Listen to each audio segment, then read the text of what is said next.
আমার যত বয়স এতদিন ধরে ওই এলাকার মানুষ চেনে। মাননীয় অতীন ঘোষ বিগত 5 বছর ধরে ওইখানে বিধায়ক ছিলেন, তিনি কলকাতার ডেপুটি মেয়র। তিনি যা যা প্রতিশ্রুতি দিয়েছেন এলাকার মানুষ জানে, তিনি কতটা করতে পেরেছেন, তিনি কোনটা করতে পারেননি। হিসেব নিকেশ করার কাজ এলাকাবাসী করবেন, তার ভিত্তিতে আমি নিশ্চিত আমি এলাকাবাসীদের আশীর্বাদ পাবো এবং যাতে আগামী দিনে কাশীপুর বেলগাছিয়ার প্রতিনিধিত্ব আমি বিধানসভায় করি, আমার দৃঢ় বিশ্বাস যে মানুষ আমাকে আশীর্বাদ করবেন।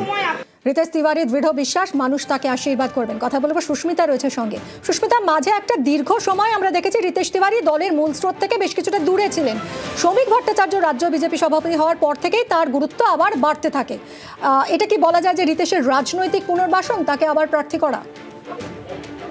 দেখো, রাজনৈতিক পুনর্বাসন বলবে নাকি কামব্যাক বলবে সেটা অবশ্যই ভাবনার বিষয়, বা সময় তার উত্তর দেবে। কিন্তু রিতেশ তিওয়ারি যে সময় দলে ছিলেন সেই সময়টুকু তিনি দলের সামনের সারিতেই ছিলেন বরাবর। 2019 সালের লোকসভা নির্বাচনে দেখা গিয়েছে রিতেশ তিওয়ারিকে দলের একাধিক প্রার্থীর হয়ে প্রচার করতে উত্তর কলকাতায়।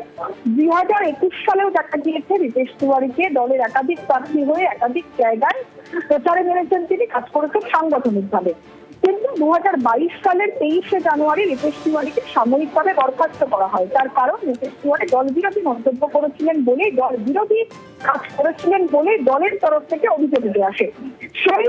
সেই কারণে রিতেশ তিওয়ারিকে 40 মাস সাময়িকভাবে বরখাস্ত করা হয়। 2022 সালের 23শে জানুয়ারি থেকে 2025 সালের অক্টোবর পর্যন্ত রিতেশ তিওয়ারি সাময়িকভাবে বরখাস্ত ছিলেন এবং সেই বরখাস্ততার পরে তিনি ফিরে আসেন এবং গত 5 মাস তিনি দলে ফিরেছেন।